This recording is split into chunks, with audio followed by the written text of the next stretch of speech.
Bom dia, como vão vocês? Espero que debaixo da graça do nosso bondoso Deus, sempre confiando, dependendo totalmente dele, estando sempre na sua doce e maravilhosa presença. Hoje, finalizando nossos estudos no livro A Graça que Transforma, hoje é a última lição do livro de J.R. Brides, e hoje trataremos sobre a vestimenta da graça, vestimentas da graça. O texto se encontra em Colossenses 3, 12 a 14. Revesti-vos, pois, como eleitos de Deus, santos e amados, de ternos afetos de misericórdia, de bondade, de humildade, de mansidão, de longanimidade.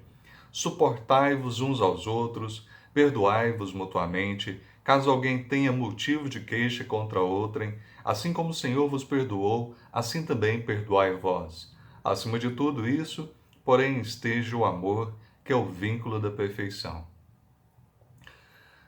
Pai bendito, nós agradecemos por mais essa manhã, esse dia maravilhoso que o Senhor nos concede. Louvado seja o Senhor por tudo. Certamente toda bondade, toda bênção vem do Senhor. Procede das tuas graciosas, amáveis mãos. Senhor, nós rogamos que o Senhor esteja nos fazendo crescer. Queremos cada dia mais parecer com Cristo, com nosso Senhor e Salvador. Queremos agradar ao Senhor, honrar teu santo e maravilhoso nome. Santifica-nos, ó Senhor, na verdade. Santifica-nos, ó Pai, por meio da tua palavra, que é viva e eficaz.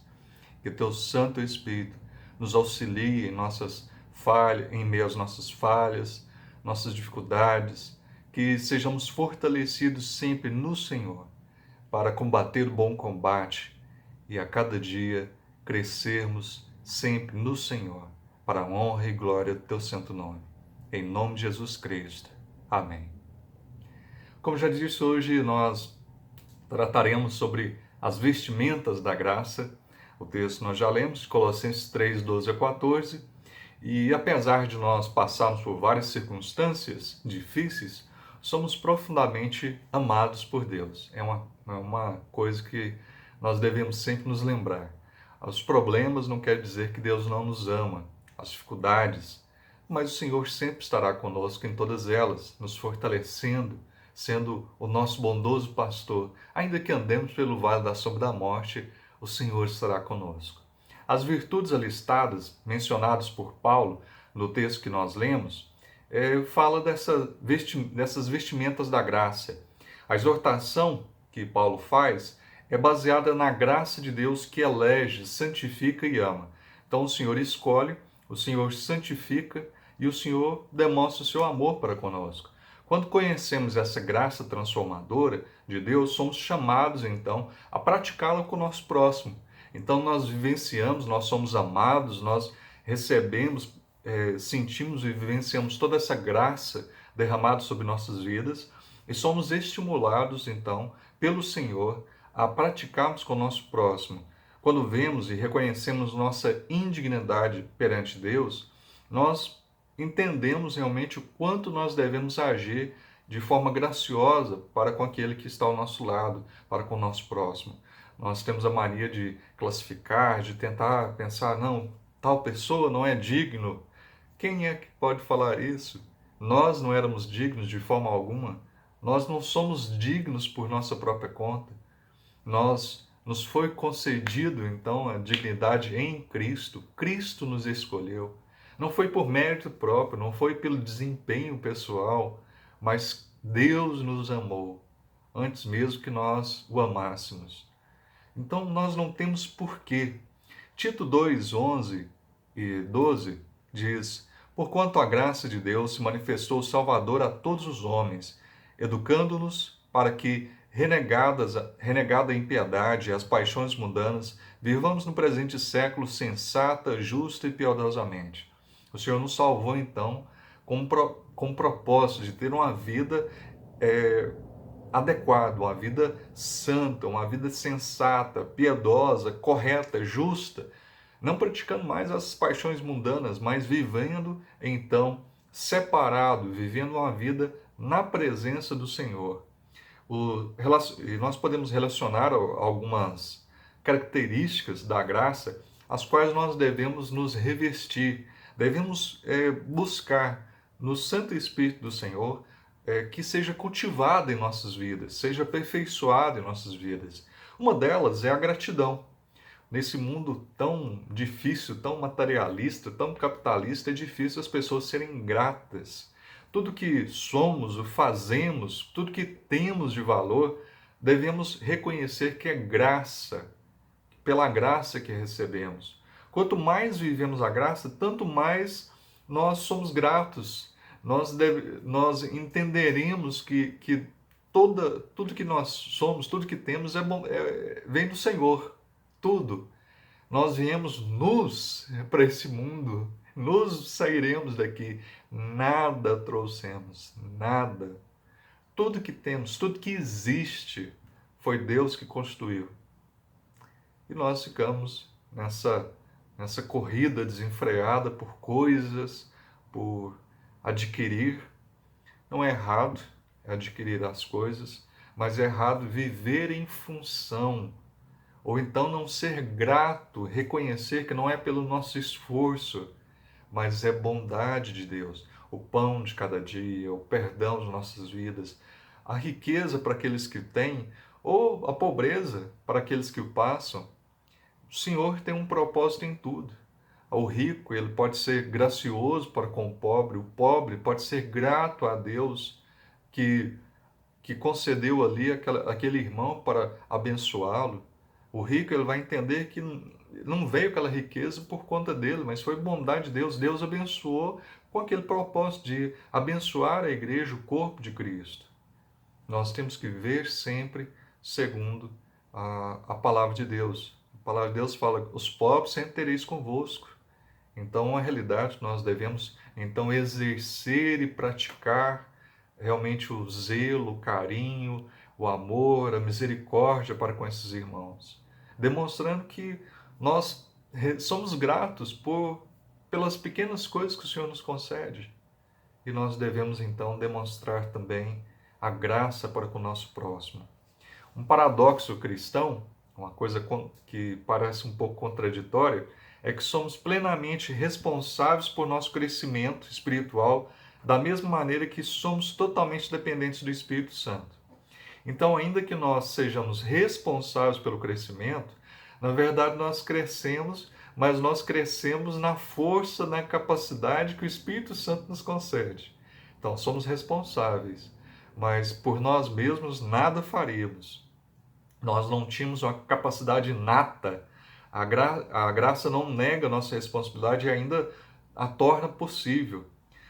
Todo o valor de nossa obra vem do fato de que o Espírito Santo está agindo em nossa vida e por intermédio dela, realmente que nós agimos e fazemos e produzimos e que servimos ao Senhor.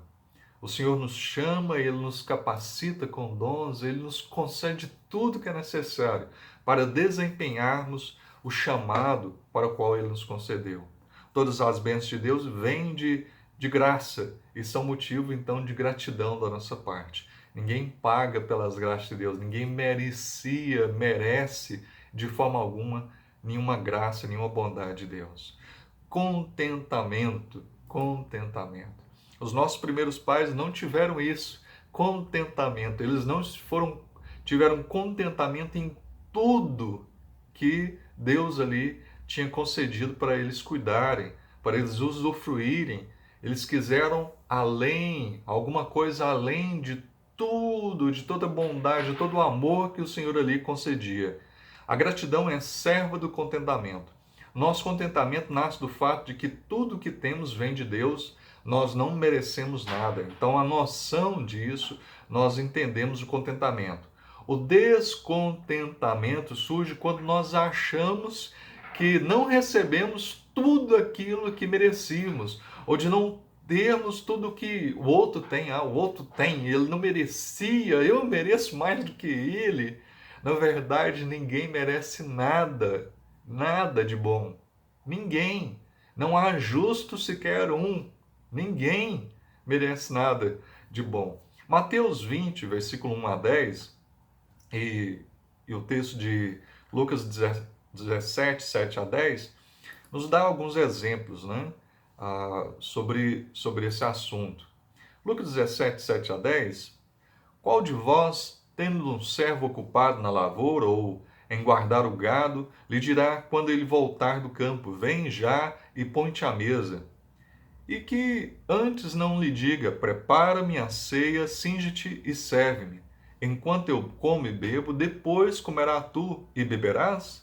Porventura, terá de agradecer ao servo, porque esse fez o que lhe havia ordenado? Verso 10, assim também vós, depois de haverdes feito quanto vos foi ordenado, dizei, somos servos inúteis, porque fizemos apenas o que devíamos fazer. Somos servos inúteis, porque fizemos apenas o que devíamos fazer. Então, Deus não necessita nos agradecer por nada. Ele nos criou para a sua glória. Nós não fomos criados, o Senhor não necessitava de fazer nada. Nós deveríamos nos pensar, né? Deus criou uma diversidade de frutos, de alimentos maravilhosos, deu sabedoria para que fizéssemos comidas, inventássemos comidas maravilhosas, né? E nos deu o paladar, o olfato para os perfumes, as flores magníficos. O Senhor é tão bondoso, tão maravilhoso, que nós sentimos regozijados, fortalecidos. O Senhor podia só criar o alimento. Não era necessário nos dar tantos sabores deliciosos, essa variedade de sabores. Mas o Senhor é muito bom, muito bom. Ele não necessitava, ele não era obrigado. Nós fazemos o que fazemos e não deveríamos esperar nada em troca, porque a nossa origem foi para a glória de Deus, é para a glória de Deus. Os trabalhadores da vinha ficaram descontentes no texto de Mateus 20, versículo 1 a 10, porque falaram, esses aí que chegaram por último, eles receberam a mesma coisa, nós trabalhamos muito mais do que eles. E nós vemos então sempre isso, né? Porque nós tentamos medir e condicionar nosso desempenho comparando com o próximo. Ele não é tão bom, ele não é tão santo, ele não é tão dedicado quanto eu. Não é assim. Deus faz o que quer, quando quer, como quer, para quem quer. E ele não é injusto, porque tudo é dele. Tudo é dele. Não, nada nesse mundo é nosso. Deus não pediu conselho, nem precisou de uma ajuda para criar o universo. Deus fez tudo. Fez tudo. Pelo seu poder, pela sua mente sábia. Ele fez tudo. Todavia, Deus é o proprietário generoso que cuida bem de seus servos. Ainda que ele não deva nada a nós recebemos bênção sobre bênção. Ficamos descontentes porque não reconhecemos o tamanho de nossa dívida para com Deus. Esse é o problema, que nós somos realmente maturos, pessoas ingratas, que não percebemos tudo que o Senhor fez. E aí nós não demonstramos, então, esse contentamento com pouco ou muito, mas certamente sempre o Senhor nos dá o necessário e Ele sabe a condição de cada um e nos capacita, segundo Ele o quer, para lidar com as diversas situações, com as diversas realidades. O texto de 1 Timóteo 6,6, 1 Timóteo 6,6, de fato, grande fonte de lucro é a piedade com contentamento. Grande fonte de lucro é a piedade com contentamento. Uma vida piedosa com contentamento. Nós aprendemos a ficar contentes no pouco, no muito, na doença ou na saúde. Nós estamos contentes no Senhor. Nós estamos satisfeitos com todas as realidades, sabendo que o Senhor é aquele que está sempre conosco. que o Senhor está sempre no controle, que ainda que passemos por diversas situações, o Senhor estará nos auxiliando. Humildade. Humildade não é o autodesprezo, mas nós nos enxergarmos como realmente somos nas mãos de Deus. Charles Hodge disse: a humildade cristã não consiste em negar o que há de bom em nós, mas no sentido permanente de não merecimento. A consciência de que tudo o que temos de bom é devido à graça de Deus. Então, como diz Roger, tudo que tem de bom em nós, a graça de Deus. É o Espírito Santo que age em nossas vidas, é devido ao favor imerecido da parte do Senhor, é que tem alguma coisa de bom em nós. Nós não podemos falar, não tenho nada de bom dentro de mim. Não. Nós, uma vez que somos nascidos de novo, o Espírito Santo habita em nós. Entendemos então que fomos feitos para a glória de Deus e somos salvos por um alto preço, né?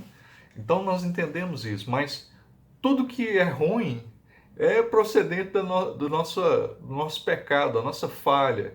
E tudo que é bom não procede de nós de forma alguma, mas é a ação graciosa de Deus em nossas vidas, nos amparando, nos guiando, nos sustentando, nos ensinando. O oposto da humildade é o orgulho, que procura dentro de nós alguma bondade inata. Então, a pessoa que é orgulhosa, ela fala assim, não, eu não nasci totalmente corrupto, eu não sou totalmente mau, eu tenho uma parte boa, eu não mato, eu não roubo, como se isso não fosse só para não ser preso, né? Como se fosse realmente uma virtude. Não, a pessoa é repreendida pela lei, por isso que ela não pratica, mas todo mundo nasce mal mesmo, corrupto, coração pecaminoso, e se não for a ação de Deus para intervir em nossas vidas, nós estaremos perdidos. Nós frutificamos só porque estamos na videira, do contrário, seríamos nada. João 15, versículo 4 e 5. Permanecei em mim e eu permanecerei em vós. Como não pode o ramo produzir fruto de si mesmo, se não permanecer na videira, assim nem vós o podeis dar, se não permanecerdes em mim. Eu sou a videira, vós os ramos. Quem permanece em mim e eu nele, esse dá muito fruto, porque sem mim nada podeis fazer. Nós temos que ter vida com o Senhor. E se nós não estivermos ligados, enxertados nessa videira, nós não produzimos nada. Toda vida, toda essa beleza, tudo que nós produzimos, só produzimos porque estamos ligados a Cristo. Ele é a nossa fonte, essa fonte que jorra em nossas vidas. O orgulho em relação aos outros é a comparação que busca afirmar-se como superior, né? Como já mencionei, a pessoa às vezes vai comparar o caráter, a conduta, as realizações. E uma das mais difíceis, mais danosos pecados é o orgulho espiritual. A pessoa pegar e falar, eu sou mais santo, sou mais justo, sou mais fiel. Isso é pecado. A pessoa pegar e tentar desmerecer o outro. É o publicano e o fariseu. Senhor, eu não sou como esse. Não. Nós devemos buscar o exemplo maior, é Cristo. E aí nunca teremos como dizer que somos alguma coisa, que somos melhores. Não. Cristo é o perfeito servo, o perfeito cordeiro. E nós nunca atingiremos em vida realmente o exemplo do nosso Senhor. Mas isso não exclui a nossa obrigação de, no Senhor, dia após dia, rogar a Ele que nos aperfeiçoe, santifique as nossas vidas, trabalhe em nosso ser, nos moldando, nos adequando, nos condicionando a nos humilharmos realmente para que Ele nos exalte. Jesus inverteu o sentido pagão de humildade ao lavar os pés dos discípulos em João 13, 1 a 15, e declara para os seus discípulos: ó, vocês devem fazer o mesmo. Então os pagãos queriam as honrarias, queriam que todos se humilhassem perante eles, queriam ser servidos do bom e do melhor, e Jesus então vem e serve, ele se humilha, ele vem e fala: olha, eu não vim para ser servido, eu vim para servir. Nós também temos que fazer isso. A paciência, devemos suportar uns aos outros no sentido de ter paciência uns com os outros. E nós ouvimos muito: ah, não tenho paciência com tal pessoa, eu não aguento mais. E, na verdade, não é por aí. Temos que ter paciência, porque o Senhor teve paciência conosco e tem paciência conosco dia após dia. Jesus exclamou: ó geração incrédula e perversa, até quando estareis convosco? Até quando vós sofrerei? Trazei-me aqui o menino. Em 2 Coríntios 11, verso 1, quisera eu me suportasseis um pouco mais na minha loucura, suportai-me, pois.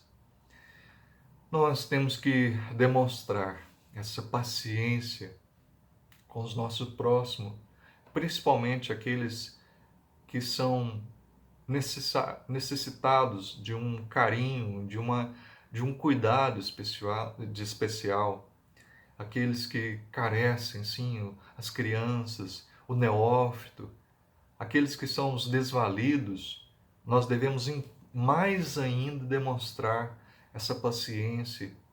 Nós não podemos estar sempre com já irados, né? Ah, já estou na tampa, já não aguento mais, vou explodir. Não. Domínio próprio, paciência, sim. O Espírito Santo deve controlar e falar: Senhor, aquieta o meu coração, controla o meu espírito, acalma, me ajuda. Senhor, eu não posso ser assim de forma alguma. Molda-me, trabalha no meu coração, quebranta-me, Senhor, e me faz segundo o teu coração, segundo a tua vontade. Efésios 4:2, com toda humildade e mansidão, com longanimidade, suportando-vos uns aos outros em amor. Suportando em amor. A base cristã da paciência é o amor. 1 Pedro 4:8. 1 Pedro 4:8.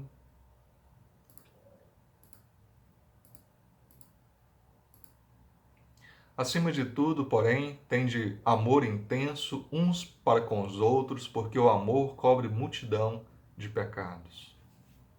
O amor.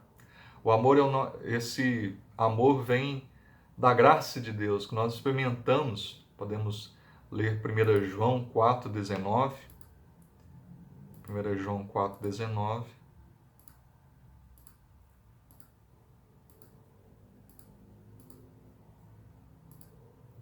Nós amamos porque Ele nos amou primeiro. Nós amamos porque Ele nos amou primeiro. Quanto mais aprofundarmos na graça de Deus, tanto mais pacientes nós seremos com o nosso próximo, com os outros.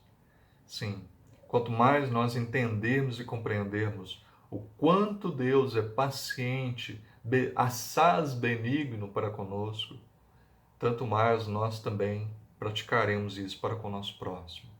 Perdão. A paciência leva ao perdão. A paciência é a nossa resposta aos atos não propositados, cometidos contra nós, devido a falhas e descuidos. Mas o perdão é a nossa resposta aos atos intencionais de nos ferirem de alguma forma. Então, a paciência, às vezes a pessoa não tem a intenção de praticar alguma coisa que irrite ou que nos maltrate, que nos ofenda, e nós perdoamos, nós deixamos para lá, nós temos paciência para lidar com aquelas atitudes. O perdão não. Às vezes a pessoa tinha sim a intenção de causar, de denegrir, ou de afetar-nos de alguma forma, e nós perdoamos. E perdoamos porque o Senhor, primeiramente, nos perdoou, Ele nos ensinou a perdoar, nos dando seu exemplo máximo, né? Suportai-vos uns aos outros, perdoai-vos mutuamente, caso alguém tenha motivo de queixa contra outrem. Colossenses 3,13. Então, perdoai-vos mutuamente, perdoai-vos uns aos outros. Que motivos de queixa que nós temos, né? Que, que são óbvios com algumas pessoas e nós pegaríamos e falar, eu não estou bem com fulano, não estou bem com ciclano e está difícil de suportar. Deus nos perdoou. A dívida era uma dívida incalculável. O nosso pecado foi pago lá na cruz do Calvário. O preço foi altíssimo, foi a vida do Filho, foi a vida do Cordeiro. Nós não temos, de forma alguma, desculpas para não perdoar o próximo. Se nós fomos perdoados de uma dívida infinita, as coisas, os pecados que os próximos, a pessoa próxima de nós, comete contra nós, não é nada. E nós devemos praticar, nós devemos exercer. E os discípulos perguntaram para o Senhor, Senhor, até quantas vezes nós devemos então perdoar? Pedro perguntou, né? Aproximando-se Pedro ali, ele era meio que o porta-voz ali dos discípulos, os discípulos ficavam com vontade de perguntar, Pedro já ia lá e perguntava. E Pedro pergunta, Senhor, até quantas vezes? Até 7 vezes?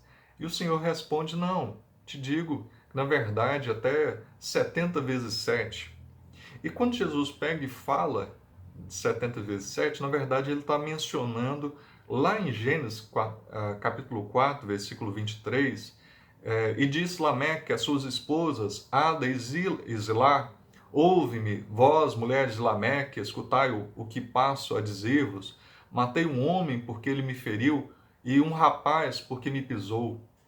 Então aqui, esse descendente de Caim, esse homem realmente já estava praticando a imoralidade ali, com 2 esposas, tomou 2 mulheres para si, e o padrão bíblico era uma, né? Uma só carne, homem e mulher, e ele estava afrontando ao Senhor.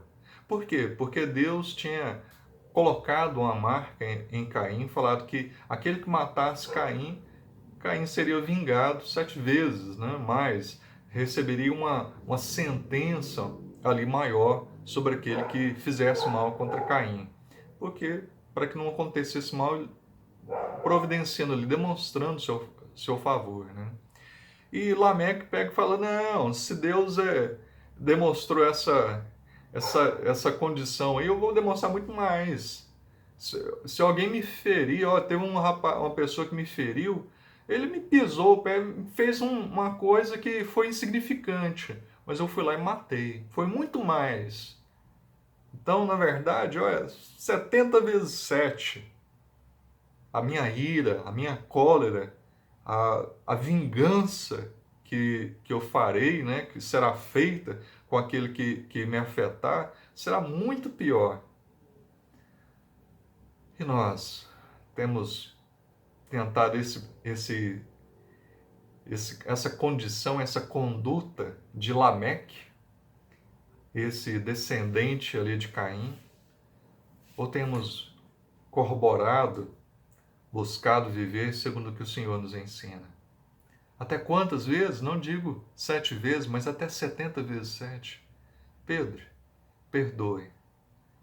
Perdoemos o quanto for necessário. Tem algum dia que nós não pequemos? Algum dia que nós não pecamos, não afrontamos o Senhor com os nossos pecados? Todos os dias nós pecamos.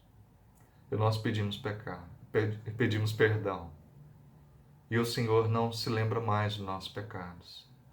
Não é que dá uma amnésia em Deus, mas Ele não os traz à tona. Ele não joga, não lança isso em nossa face. Como nós temos praticado? Temos perdoado ao nosso próximo? Ou temos acusado num momento de ira, temos lembrado, recordado da listinha negra de coisas que o próximo, a pessoa fez contra nós? Ou de fato temos perdoado?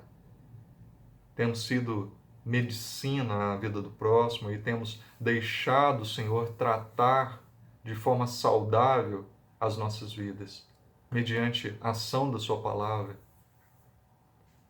Só a graça pode ir ao encontro das nossas necessidades. E por isso Deus nos perdoou em Cristo, livremente, e cancelou nossos pecados. Essa palavra é linda, esse cancelamento. Quando, pois, Jesus tomou o vinagre, disse: está consumado. Inclinando a cabeça, rendeu o espírito. João 19:30. Está quitado. A dívida está paga. Lá na cruz do Calvário, o Senhor disse: está paga a dívida, está quitada. E o Senhor então ali reclinou sua cabeça. Que nós perdoemos sempre. Perdoar uns aos outros é medicina, medicinal. Qualquer que seja a ofensa contra nós, ela é infinitamente menor do que a nossa dívida para com Deus. O crente que vive pela graça reconhece que sua total falência espiritual. Nós, originalmente, somos totalmente falidos espiritualmente. Como já disse, se tem alguma coisa em bom em nós, é Cristo. É tudo que Cristo fez e é nas nossas vidas. O que tem de errado somos nós mesmos. São nossas falhas. E ainda assim, Ele nos perdoa, nos ama, é paciente. Concluindo, onde terminamos? Exatamente onde começamos. No reconhecimento de nossa total dependência da graça de Deus. Nós somos totalmente dependentes da graça de Deus. Toda a vida cristã é vivida debaixo da graça. Toda a nossa, as dimensões baseadas, sustentadas nessa verdade graciosa. Nós devemos então reconhecer admitirmos nossa falência e entender que se usufruímos, se realmente praticamos alguma coisa, não são méritos nossos, mas é o favor de Deus. Devemos rogar ao Senhor: Senhor, eu por mim mesmo sou totalmente falido. Eu necessito do Senhor abundantemente. Eu necessito dessa graça que emana do teu trono. E devemos estar buscando sempre compartilhar com o nosso próximo, vivenciar todos os dias.